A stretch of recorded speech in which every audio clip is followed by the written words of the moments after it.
Hello welcome दोस्तों, स्वागत करता हूँ फिर सबको आपके अपने इस चैनल में। तो अगर जिस बड़े एकदम डिटेल्स में डिस्कस करेंगे बिटकॉइन के बारे में, साथ ही हम यहाँ पर डिटेल्स में बात करेंगे कुछ जैसे ऑल्ट कॉइन्स के बारे में, और यहाँ पर डिटेल्स में डिस्कस करेंगे एक्जैक्टली बीटीसी एंड बाकी ऑल्ट कॉइन के बारे में कि एक्जैक्टली बीटीसी एंड बाकी ऑल्ट्स में क्या नेक्स्ट मूवमेंट हमें देखने को मिलेगा। और इस टाइम पर अगर किसी भी ऑल्ट पे एंट्री लेने का सोच रहे हो तो क्या इस टाइम पे एंट्री ले सकते हो ना, तो उसके ऊपर पूरी डिटेल्स में इस वीडियो के अंदर डिस्कस करने की कोशिश करेंगे। बाकी वीडियो में कमेंट से पहले अगर पहली बार चैनल पर विजिट करें, होप सो कि अपना चैनल को सब्सक्राइब भी कर देगा एंड टेलीग्राम चैनल को भी ज्वाइन करना चाह रहे हो तो लिंक मैंने डिस्क्रिप्शन में ऑलरेडी डाल दिया, वहाँ से जाके भी आप जरूर से ज्वाइन भी कर सकते हो। तो बाकी इस टाइम पे अगर आप देखोगे तो यहाँ पर कल मैंने टीआरबी के अंदर, कल सिर्फ टीआरबी नहीं और भी से बहुत सारे ट्रेड्स लिए थे, हर एक ट्रेड के अंदर एक अच्छा सा प्रॉफिट हुआ है। सोलाना के अंदर भी अगर मैं देखूँ तो सोलाना के अंदर भी ऑल टारगेट सीट हुए, जो कि 20% के आसपास जो है यहाँ पर हमें प्रॉफिट देखने को मिला है, 10% के आसपास सॉरी स्पॉट के अंदर। उसके बाद टीआरबी में अगर आप देखोगे तो टीआरबी में मैंने एंट्री लिया था अराउंड इसी पर्टिकुलर जोन के आसपास, और उसके बाद जो है हमें टीआरबी के प्राइस 30% के आसपास मूव करता हुआ दिखा। तो यहाँ पर अब इस टाइम पे अगेन टीआरबी को लेकर मैं बात करूंगा, क्योंकि कुछ लोग टीआरबी के अंदर शॉर्ट पोजीशन के अंदर फंसे हुए हैं।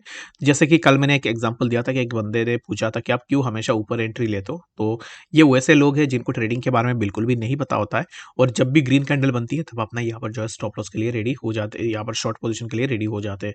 तो कल मेरे पास कुछ मैसेजेस आए कि उन लोगों ने अपना शॉर्ट पोजीशन ओपन किया, जस्ट बिकॉज शॉर्ट पोजीशन इसलिए ओपन किया क्योंकि ये जो ग्रीन कैंडल है ना, ये ग्रीन कैंडल बनते ही उनको लगा कि मार्केट तो नीचे ही आ रहा है, तो अब इस टाइम पे शॉर्ट पोजीशन के लिए रेडी हो जाओ। तो लोगों ने शॉर्ट किया और अब इस टाइम पे मार्केट जो है उनका ले रही है।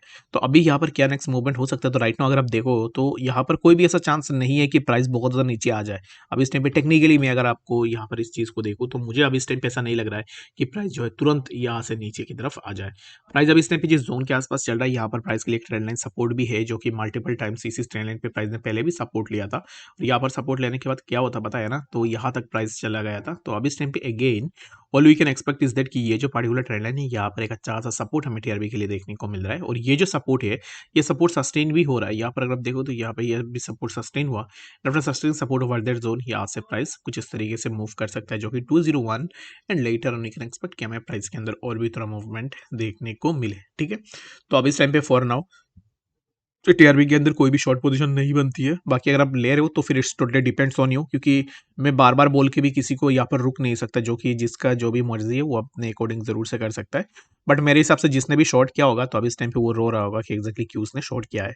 तो बाकी समझ जाओ, यहाँ पर अभी भी टाइम है कि अगर आप अभी तक ट्रेडिंग नहीं सीख पाए हो और ग्रीन कैंडल देख के ही शॉर्ट करने का मन करता है, तो अब इस टाइम पे आपके लिए हाई टाइम है कि यहाँ से कुछ चीज़ें सीखो। सिर्फ इसमें नहीं है, सोलाना के अंदर भी लोग ग्रीन कैंडल देखते ही लोग शॉर्ट के अंदर चले गए कि यहाँ पर जो है चलो प्राइस ऊपर चला गया, अब इस टाइम पे शॉर्ट कर लेते हैं।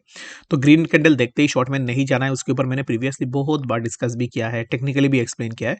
तो बाकी यहाँ पर अगेन मैं एक्सप्लेन नहीं करूंगा, रीजन बिंग एक चीज़ बार बार मुझे नहीं बोलना है, जो भी वीडियोस को देखता है तो वो जरूर से उस चीज़ को भी समझ रहा होगा। ठीक है, तो चलिए फिर हम बात करें अब इस टाइम पे बीटीसी के बारे में कि एक्जैक्टली बीटीसी में क्या नेक्स्ट मूवमेंट हमें देखने को मिल सकता है।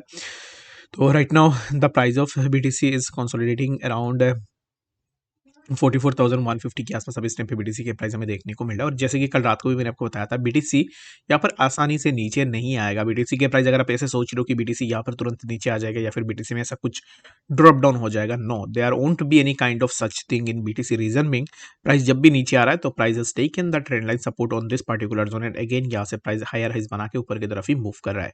तो अब इस टाइम पे right now the higher probability and the higher chances are that कि प्राइस आपको यहाँ से इसी पर्टिकुलर जोन से ब्रेकआउट लेता हुआ दिखे, जो कि 44,500 से एक बार अगर हम ब्रेकआउट ले लेते तो इजीली हम 45,000 एंड इवन की $50,000 के आसपास भी हम इजीली जा सकते हैं। ठीक है, तो ये ऐसा नहीं है कि बहुत ज़्यादा मुश्किल है या फिर प्राइस वहाँ तक जाएगा ही नहीं, तो यहाँ पर इजीली हम 50 के आसपास भी इजीली जा सकते हैं। तो इस टाइम पे right now what we need to do is that कि प्राइस अब इसने भी जैसे मूव करा है, यहाँ पर अगर आप देखो तो प्राइस एक साइडवेज कंसोलिडेशन में हायर हाइज बना के मूव कर रहा है, तो हमें इसी पर्टिकुलर जोन से ब्रेकआउट चाहिए 44,500 के आसपास। If we got a breakout of this zone then यहाँ से हमें प्राइस के अंदर मूवमेंट देखने को मिलेगा। तो मेरा यहाँ पर ओपिनियन क्या है, मैं अब इस टाइम पे क्या पर्टिकुलरली सोच रहा हूँ, तो मेरा ओपिनियन यही है कि अब इस टाइम पे हम यहाँ से इसी पर्टिकुलर जोन का ब्रेकआउट भी करेंगे। ये जो जोन है 44,500, इस जोन से ब्रेकआउट होने के बाद हमें प्राइस के अंदर फर्दर और भी थोड़ा मूवमेंट देखने को मिलेगा। तो बाकी ये मेरा पर्सनल ओपिनियन है, हो सकता है कि ब्रेकआउट भी ना हो सकता है कि प्राइस यहाँ से डायरेक्ट नीचे भी आ जाए। बाकी आपका क्या ओपिनियन है इसको लेकर मुझे कमेंट सेक्शन में एज यूजुअल जरूर से बता सकते हो। मैं पर्टिकुलरली यही सोच रहा हूँ कि अब इस टाइम पे यहाँ से हमें ब्रेकआउट देखने को मिलेगा। तो आपका जो भी ओपिनियन होगा वो मुझे कमेंट सेक्शन में बताना, मैं भी देखता हूँ कि एक्जैक्टली आपका क्या ओपिनियन है इसको लेकर। ठीक है, तो आई होप कि आपको यहाँ पर डिटेल्स में बात समझ में आ गई होगी। कोई भी कंफ्यूजन होगा कमेंट सेक्शन में जरूर से बताना। मिलते हैं अपडेट्स के साथ, तब तक के लिए गुड बाय।